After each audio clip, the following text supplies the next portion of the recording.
इंसान ने जब से तरक्की की है उस वक्त से वो अपनी ज़मीन को बर्बाद भी कर रहा है। वो दिन दूर नहीं जब हमें अपनी ज़मीन से किसी और सियारे पर मुंतकिल होना पड़ेगा, लेकिन इसके लिए ज़मीन जैसे ही किसी और सियारे की ज़रूरत है। लेकिन दिक्कत ये है कि ऐसा सियारा मिलेगा कहाँ। हमारे करीब करीब ज़मीन जैसा माहौल रखने वाला सियारा नहीं है जहाँ पानी हो, ऑक्सीजन हो, जहाँ इंसान रह सके। इसलिए साइंसदान ऐसा सियारा ढूंढने में सालों से कोशां हैं और इस वसी कायनात में ऐसे चंद सियारे ढूंढ निकाले हैं जो ज़मीन जैसा माहौल रखते हैं। अब इन सियारों पर पहुंचा कैसे जाए, ये एक और चुभता हुआ सवाल है।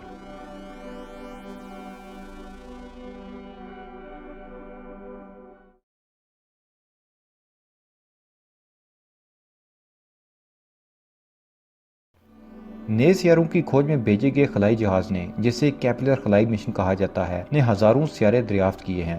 केपलर खलाई मिशन के दरियाफ्त करदा सियारों की मजमूई तादाद 4034 हो गई है, जिनमें से 2335 की बतौर सियारा तस्दीक हो चुकी है। इस मिशन के तहत जमीन से मुशाबत रखने वाले 30 सियारे भी दरियाफ्त किए जा चुके हैं। अमरीकी खलाई तहकीकाती इदारे नासा ने एक नए निज़ाम शमसी की दरियाफ्त का ऐलान किया है, जिसमें 7 सियारे मौजूद हैं जो हमारे सूरज से कई गुना छोटे एक सितारे के गिर्द गर्दिश कर रहे हैं। दरियाफ्त होने वाले इन 7 सियारों में से कम 3 ऐसे हैं जिन पर साइंसदानों के मुताबिक जिंदगी की इर्तिका के लिए साजगार हालात मौजूद हो सकते हैं।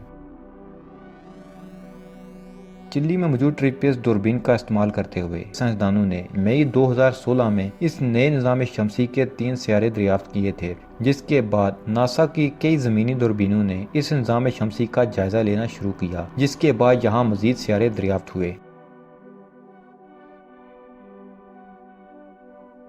क्योंकि सियारों की अपनी कोई रोशनी नहीं होती और वो सितारों की रोशनी मुनक्कस करते हैं, इसलिए इन्हें बराह रास्त देखना बहुत मुश्किल होता है। निज़ाम शमसी से बाहर मौजूद दीगर सियारों की तलाश के लिए आमतौर पर जो तरीका इस्तेमाल किया जाता है उसे ट्रांजिट फोटोमेट्री कहा जाता है। जब भी कोई सियारा अपने सितारे के गिर्द गर्दिश करते हुए उसके सामने से गुजरता है तो इस सितारे से हम तक आने वाली रोशनी में कुछ कमी वाक़या होती है। अगर आप ये हिसाब लगा लें कि इस सितारे की रोशनी में ये ज़वाल एक मखसूस अरसे के बाद बार बार आ रहा है, तो इस बात का कवी इम्कान है कि वहाँ कोई सियारा मौजूद है जो इस सितारे के सामने से बार बार गुजरता है और उसकी रोशनी में गिरावट का सबब बनता है। अगर ऐसे मामले में सितारा बड़ा है और सियारा छोटा है तो उसकी रोशनी में गिरावट बहुत मामूली सी होती है, मगर उसका पता लगाया जा सकता है। इसी तरह अगर सियारा बड़ा और सितारा छोटा हो तो उसकी रोशनी में काफी गिरावट होती है। इस तरीके का इस्तेमाल करते हुए इस सितारे और सियारे दोनों के हुजूम का दुरुस्त हिसाब लगाया जा सकता है। सियारे का फासला नापने के लिए साइंसदान ये देखते हैं कि रोशनी में होने वाली गिरावट कितनी देर तक बाकी रहती है। जो भी चीज किसी मरकज के गिर्द गर्दिश कर रही हो वो मरकज से जितनी दूर होगी उसे अपना चक्कर मुकम्मल करने में उतना वक्त लगेगा। चुनाचे रोशनी में होने वाली गिरावट के दौरानिये का हिसाब लगाकर साइंसदान ये भी बता सकते हैं कि वो सियारा अपने सितारे से कितने फासले पर मौजूद है।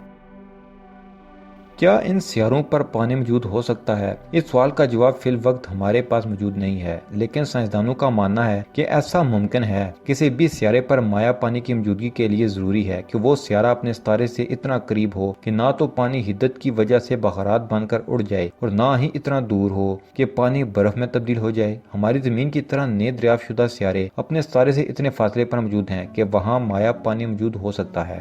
अब सवाल ये उठता है कि क्या वहाँ जिंदगी मौजूद है? अब इन सियारों के मुतालिक ज्यादा मालूमात मौजूद नहीं है, लेकिन हमारे पास चंद ऐसे इशारे हैं जिनकी मदद से हम ये अंदाजा जरूर लगा सकते हैं कि किस तरह के सियारों पर जिंदगी पनप सकती है और किन पर नहीं। जमीन पर जिंदगी के पनपने के लिए जरूरी है कि ऑक्सीजन दस्तयाब हो।